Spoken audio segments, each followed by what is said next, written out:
tenía una duda sobre en el trabajo, ¿cuál eran los datos que vamos a agarrar? ¿De cuál trabajo? Del que es para el domingo. ¿Del ensayo de tensión? ¿Todos? Sí. ¿Todos los datos? ¿O a qué te refieres con cuáles datos? Sí, es que se me hace que está muy revuelto porque salen varios cuadritos, por eso le Déjame lo preguntaba. abro. Ok, ¿no? Este es el Excel que tienen que hacer, o sea, el que está en el Classroom, y esta es la tarea. Entonces, aquí toda esta es información del ensayo, ¿verdad? Esta información nos la da la máquina del ensayo, la máquina de tensión, y luego nos da esta información de aquí, que es la que realmente a mí me interesa. Miren, 1000 datos, un poquito menos de 1000 datos. La 23 al 1000. Este tiempo no me sirve para nada. El alargamiento, ese sí me sirve, ¿verdad? Porque es la que necesito para calcular la deformación. Y obviamente la carga, pues también me sirve para calcular el esfuerzo. Entonces, realmente estas dos columnas son las que voy a utilizar. ¿Cuáles datos? Pues todos. Completamente hasta abajo, ¿no?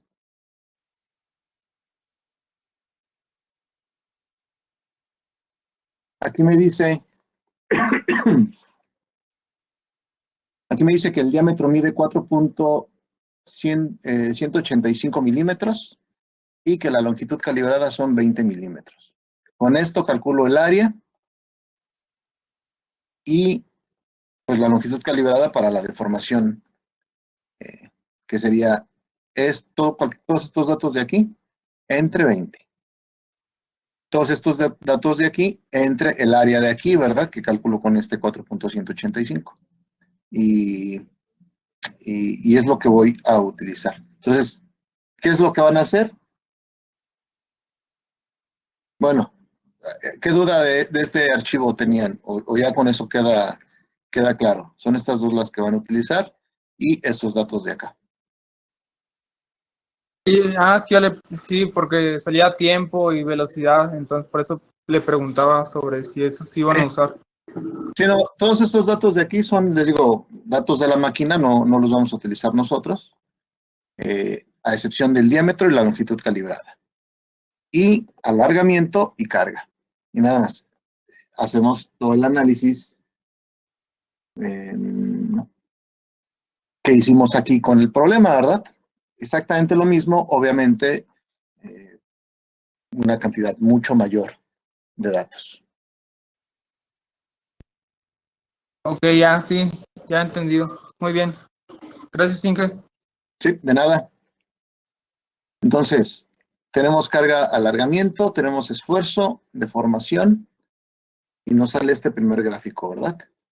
De este primer gráfico trazamos esfuerzo, deformación en la zona elástica nada más, y encontramos la pendiente, 201,000 gigapascales.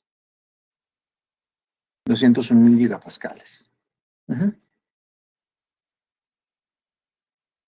Luego, calculamos esfuerzo de formación reales, sigma, epsilon. Multiplicando el esfuerzo ingenieril por 1 más la deformación ingenieril, y la deformación sacando el logaritmo natural de 1 más la deformación ingenieril. Y con eso generamos nuestro segundo gráfico. Este gráfico va desde 0, o sea, desde la zona elástica, hasta la carga máxima, y se queda en 0.25 de deformación. El ingenieril va desde la carga elástica, o sea, desde 0, hasta casi 0.5 de deformación. Es mucho más grande este gráfico, ¿va? Aquí porque están en la misma escala los dos, pero este se queda como que hasta aquí nada más, que es el punto más alto, ¿va? Por eso es que queda en ese lugar. Y de nuevo, la misma forma, agarramos, bueno, aquí arriba, esta gráfica la hicimos con la zona elástica. Esta gráfica de acá abajo la hacemos ahora, pero con la zona plástica, sacando logaritmos naturales de X y de Y. Y luego hacemos una regresión que nos muestra la línea de tendencia. Encontramos la ecuación de la recta. Punto 2479 es el exponente de endurecimiento por deformación. Y 6.48 es el coeficiente de endurecimiento por deformación. Ese está en logaritmo, ¿va? Le quito el logaritmo exponencial de este número y me da el valor de K, que quedó... Ah, bueno, no lo pusimos. Aquí nos faltó esa parte entonces, ¿verdad? N 0.2479 y K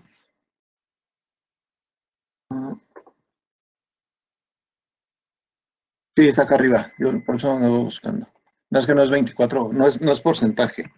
Este se queda 0.2479. Es el exponente de endurecimiento por deformación. Y el coeficiente de endurecimiento por deformación, 6.4835. Bien. Entonces, ¿alguna duda sobre el ensayo?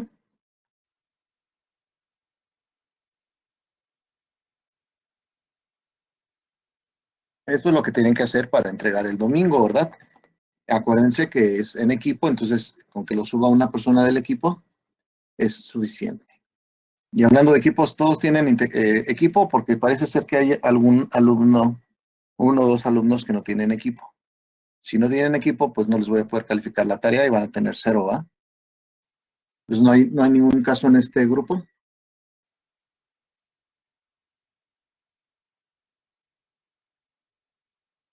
Bueno.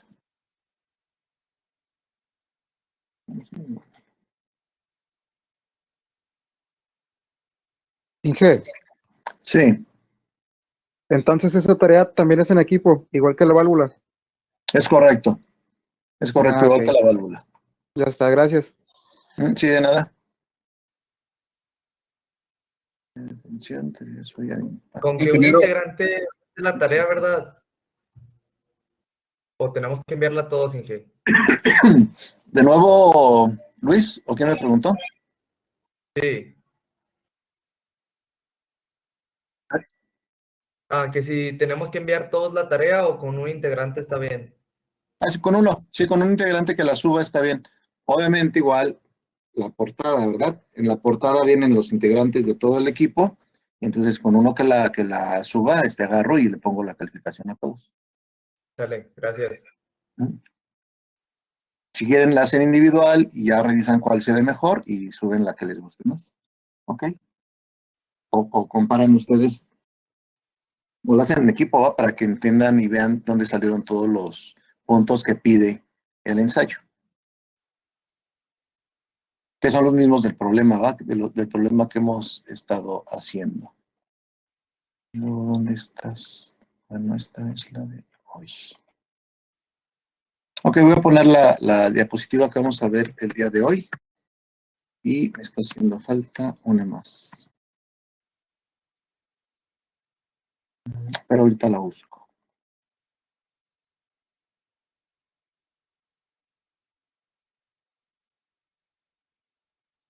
Ensayo, teoría. Ok, ya. Entonces ya continuamos, ¿verdad?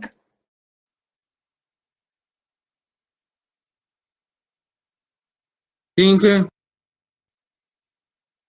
Bueno, lo que hemos visto hasta ahorita son aplicación de esfuerzos cuasi estáticos o con una aplicación de una velocidad muy lenta, ¿verdad? Entonces podemos decir que estamos hablando de ensayos estáticos, o más bien dicho, no de ensayos estáticos, estamos hablando de esfuerzos estáticos. Pero los esfuerzos también llegan de manera abrupta, o sea, en tiempos muy cortos de tiempo también se pueden aplicar grandes cantidades de esfuerzo. Y entonces necesitamos platicar de esfuerzos dinámicos. La mejor forma de entenderlos es mediante la prueba o el ensayo de impacto. Y en el ensayo de impacto dice una fuerza externa aplicada a una estructura o a una parte, se llama carga de impacto si el tiempo de aplicación es menor que 1/3 del periodo natural de vibración mínimo de la parte o de la estructura. De otro modo, se llama simplemente carga estática, que es lo que vimos en el ensayo de tensión. Esas son cargas estáticas, estas son cargas dinámicas. En las pruebas de barras con muesca, que son las Charpy y la ISOT, se emplean barras con geometrías específicas para determinar la fragilidad y la resistencia al impacto. El ensayo de impacto, pues, no sé si ustedes lo usaron alguna vez, pero bueno, consiste en medir cuánta energía absorbe el material antes de fracturarse, que era una de las definiciones que me dieron la vez pasada de tenacidad. De hecho, la tenacidad se mide precisamente con el ensayo de impacto, ¿verdad? Porque él me dice toda la energía que el material absorbió antes de fracturarse, o sea, se deformó elásticamente, luego se deformó plásticamente y luego se fracturó. Pues toda la energía que almacenó en esa poca cantidad de tiempo, ¿ah? Porque esto es muy rápido, la forma en cómo ocurre, y me da directamente la lectura de la energía absorbida por el material. A diferencia del ensayo de tensión, que es una medida más bien relativa al ensayo, ¿verdad? O sea, no es propiamente una propiedad que sale del ensayo, es algo que nosotros inferimos. Bueno, en el caso del ensayo de impacto, dice que estas pruebas son útiles para comparar varios materiales y determinar la fragilidad a baja temperatura. En ambas pruebas, la pieza se golpea con un péndulo que se suelta desde una altura fija y la energía absorbida por la pieza, llamada valor de impacto, puede calcularse a partir de la altura de giro después de la fractura. La pieza se coloca aquí. La pieza se coloca aquí. El péndulo se suelta. Aquí tiene 0 energía. El péndulo se suelta. Si no hay probeta, el péndulo se suelta y sube hasta acá, ¿verdad? Y luego regresa y sigue oscilando, pero me interesa la primera oscilación. Se suelta y sube hasta acá. Entonces, todo el recorrido. Si ponemos un material aquí, entonces se suelta el péndulo, va a chocar con este material y ya no va a poder subir hasta su altura total. Se va a quedar en una altura menor. Entonces, ¿qué tanto puede subir el péndulo? Pues es que tanta energía lleva todavía. Y la energía que ya no lleva, la absorbió el material y se quedó dentro de la probeta, ¿verdad? Entonces, de esa manera es como se mide la tenacidad, o aquí dice valor de impacto, pero al final de cuentas es lo mismo, ¿verdad? Y se hacen varios ensayos a diferentes probetas, a diferentes temperaturas. Entonces empiezo a altas temperaturas, como por ejemplo 400 grados centígrados, y veo que tiene esta energía de impacto. Y luego esta, y luego esta, y luego esta. Y cuando llego más o menos a 0 grados centígrados, Fahrenheit, pues la energía empieza a caer rápidamente, ¿verdad?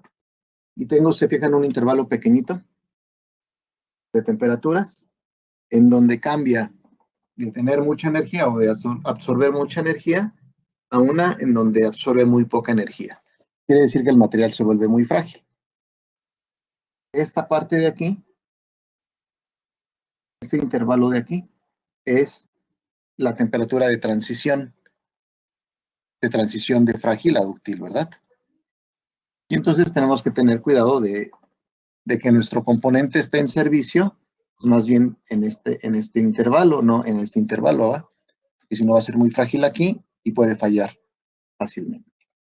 Bueno, eso es lo que nos dice el ensayo de impacto. Dice, los ensayos de Charpy e ISOT proporcionan datos de la tenacidad bajo condiciones dinámicas, en vez de estáticas. Por estas razones, quizás sea mejor usar los conceptos de sensibilidad a la muesca, tenacidad a la fractura y mecánica de la fractura. Términos que vamos a ver en clases posteriores. Pero la forma en cómo se evalúa es ensayo de tensión, cargas estáticas. La pregunta de examen, ¿va? Para que se acuerden de esta parte. Bueno, Aquí vemos que el material tiene energía, absorbe mucha energía a altas temperaturas y aquí absorbe poca energía a bajas temperaturas. Quiere decir que el material tiene cierto comportamiento dependiendo de la temperatura, ¿verdad? Nosotros difícilmente vamos a trabajar a temperaturas abajo de 0 grados centígrados, pero sí vamos a trabajar a temperaturas altas. Y entonces vamos a hablar de lo que es el trabajo de los metales. Nosotros podemos trabajar los metales en frío, en tibio y o en caliente, en esas tres condiciones. Trabajamos en frío cuando estamos trabajando en un intervalo de temperaturas hasta 0.3 TM, donde TM es la temperatura de fusión. Esta de aquí, TM. Entonces, por ejemplo, si estamos trabajando con cobre que funde a 1000 grados centígrados, vamos a redondearlo, y estoy trabajando a 100 grados centígrados, pues 100 grados centígrados es abajo de 0.3 la temperatura de fusión, ¿verdad? Que serían 300 grados centígrados. Entonces, si estoy trabajando a 100 grados centígrados el cobre, estamos trabajando en frío. De 0.3 a 0.5, decimos que estamos trabajando en tibio, y de 0.5 para arriba, decimos que estamos trabajando en caliente. Las diferencias son el trabajo en frío, la estructura cristalina se va a elongar y el material se va a endurecer, como lo muestra este gráfico. Mientras mayor porcentaje de deformación le metamos a nuestro material, mientras más lo deformemos, el esfuerzo de excedencia va a crecer, el esfuerzo máximo va a crecer y la ductilidad va a disminuir. En tibio, la estructura cristalina que vamos a tener sigue siendo una estructura elongada.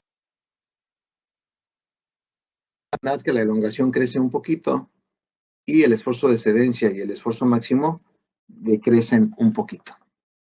Muy poco comparado con 0 aquí, poco lo que pasaba, pero bueno, hay cierta reducción. Y cuando trabajamos en caliente, pues los granos se elongan, como se ven aquí, pero como tienen alta temperatura, tienen mucha energía y ocurre un proceso de recristalización y se vuelven de nuevo equiaxiales. Y entonces, cuando tengo una estructura equiaxial, es como si nunca la hubiera deformado, quiere decir que la puedo volver a deformar. Y entonces, en caliente puedo deformar porcentajes muy altos, en frío puedo deformar porcentajes bajos, ¿verdad? A lo mejor un 50, un 70% de deformación ya es mucho en un trabajo en frío. En un trabajo en caliente puedo deformar 100, 200, 300%, ¿verdad? ¿Por qué? Porque estoy permitiendo que el material se recupere y recristalice. El esfuerzo de excedencia cae, el esfuerzo máximo cae, o sea que es más fácil deformar en caliente, y aparte la ductilidad se incrementa y puedo deformar mucho. Entonces, trabajo en frío, trabajo en tibio y trabajo en caliente. Dice, debajo de 0.5 TM, temperatura de fusión, la mayoría de los metales y muchos polímeros termoplásticos muestran un comportamiento frío. Esto es, la resistencia es alta y la ductilidad es baja. Arriba de 0.5 TM presentan propiedades en caliente, esto es, resistencia baja y mayor ductilidad, que es lo que vemos aquí de este gráfico. Los materiales metálicos se endurecen por deformación.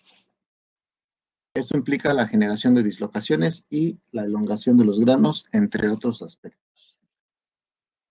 No todos los metales muestran una transición de la deformación elástica a la deformación plástica, y no todos se deforman con un endurecimiento por deformación continua. Así como que comentario general. Bien, este gráfico ya lo conoce. Material en estado recocido, hago el ensayo de tensión. Tengo mucha ductilidad y este es esfuerzo máximo, ¿verdad? Bueno, si este mismo material lo deformo, pero me detengo al 10% de deformación y quito la carga, pues se deformó 10%, ¿verdad? Si ese material deformado 10% le vuelvo a hacer un ensayo de tensión, ahora lo que va a pasar es de que el esfuerzo de excedencia va a crecer al punto en donde me quedé en el ensayo anterior. Si yo detuve aquí el ensayo, la próxima vez que lo vuelva a ensayar, en ese punto va a empezar a ceder el material y endurecimiento por deformación. Pero ahora tiene menos ductilidad. Entonces, creció la resistencia, pero disminuyó la ductilidad. Si este ensayo lo detengo de nuevo al 10% de deformación, y ahora sería 10 más 10, 20%, ¿va? Y luego un ensayo, el esfuerzo de excedencia crece y la ductilidad se disminuye. Si hago otra vez lo mismo, entonces cada vez el material se endurece y la ductilidad cada vez decrece. Ajá. Hasta un punto en donde ya no puede seguir deformándose el material y falla como un material completamente frágil. ¿Sí? Esto, trabajo en frío. Si yo lo meto en un horno y le hago un recocido a esta probeta de aquí, y le vuelvo a hacer un ensayo, voy a regresar a esta condición inicial, que es lo que les decía acá arriba, en donde modifiqué la estructura cristalina. Ajá. Tengo granos equiaxiales, empiezo a deformar. Entonces aquí, con granos equiaxiales, empiezo a deformar. Aquí ya tengo granos elongados, a lo mejor poquito elongado, pero ya están elongados. Aquí están completamente elongados. Y ya no soportan más deformación y falla. Bueno.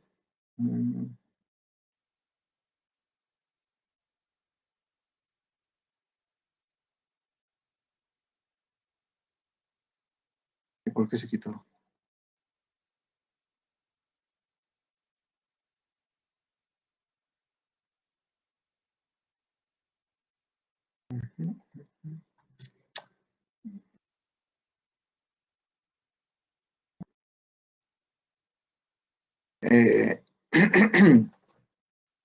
¿Cómo se sienten con el ensayo de tensión para hacer este problema? ¿O mejor continuamos con lo que sigue? Ustedes díganme.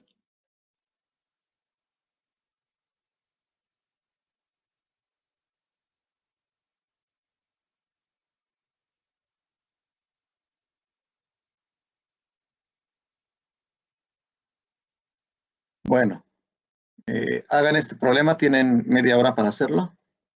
Dice, la tensión de una pieza de acero al medio carbono con un diámetro inicial de .503 pulgadas se probó en tensión usando una longitud calibrada de 2 pulgadas. Se obtuvieron los datos siguientes de los estados elástico y plástico. Todo esto es para el estado elástico, o sea que aquí voy a obtener la línea recta. Y todo esto es para el estado plástico. O sea que aquí voy a obtener no una línea recta, sino una línea curva, ¿verdad? Y por ejemplo, de aquí, 17,000 libras es la carga máxima. Entonces, este dato es para el esfuerzo máximo. Y se fijan, aquí tengo elongación. Y aquí tengo área. Entonces, esto sí lo puedo graficar. Esto no. Con esto voy a sacar el esfuerzo. Simplemente no puedo graficar porque no tengo longitud final. O elongación. Puedo graficar la zona elástica para calcular el módulo de Young. Aquí no, pero bueno. Dice, observe que hay una superposición de datos. 8,800 y 9,200. Eso ya ustedes a lo mejor pueden hacer una conclusión de por qué ahorita que lo están resolviendo y me la platican. Grafique el diagrama de esfuerzo de formación unitaria, de ingeniería o nominal, o sea, el esfuerzo ingenieril, esfuerzo de formación ingenieril,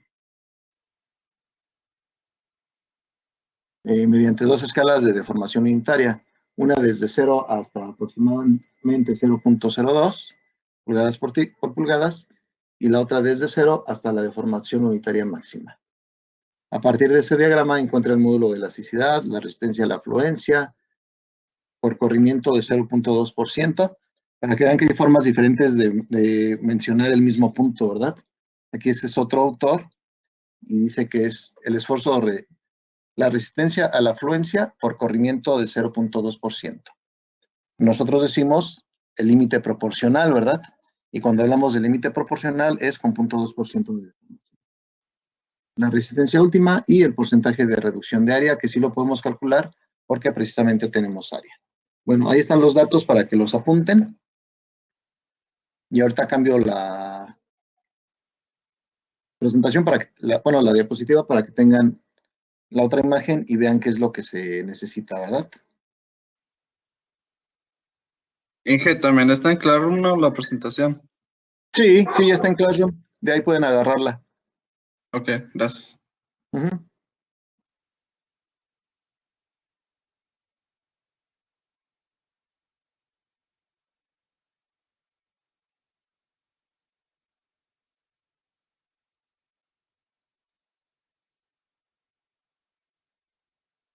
Ok. Y luego la última parte es interesante, a ver a dónde llegan, ¿verdad?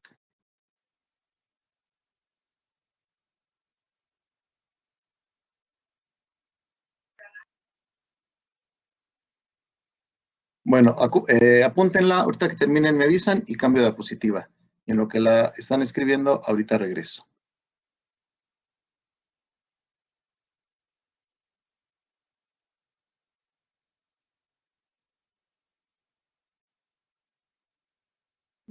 Ok, ustedes me dicen entonces.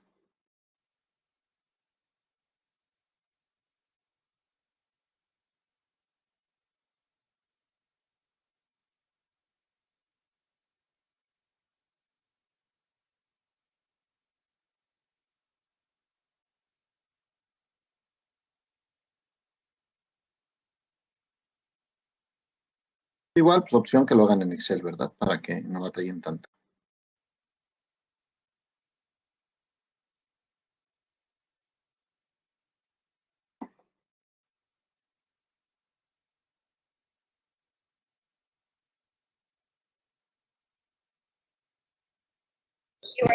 Inge, son las mismas fórmulas, ¿verdad?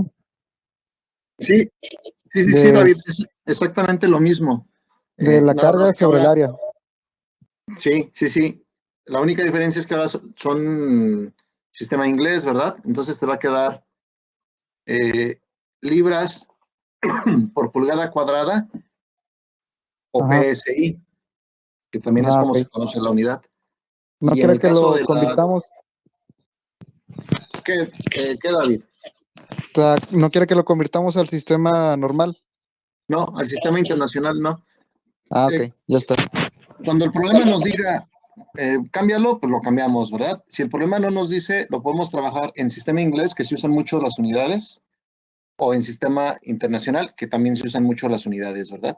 No es así como que un sistema muy extraño que está en desuso. Sistema inglés y sistema internacional o métrico se usan mucho. Entonces vamos a estar utilizando las dos indistintamente en algunos problemas, ¿verdad? Entonces no hay que hacer conversiones, al menos que nos las pidan. Y en este caso se queda así como PSI y la deformación pulgadas por pulgadas. Y entonces carga, o sea, 1000, por ejemplo, entre el área que te va a salir de 500, de 0.503 pulgadas al cuadrado por pi. Ah, no, ese es diámetro, ¿verdad? Sí, diámetro. 0.503 al cuadrado por pi entre 4, esa va a ser tu área inicial. Entonces ahora sí, 1000 entre ese dato y ya te da EPSIS, o sea, pulgada, libra por pulgada cuadrada.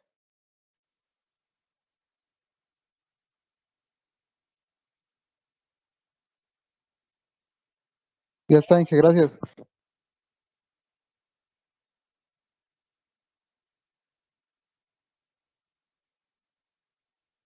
Sí, de nada. Y aquí sigo aquí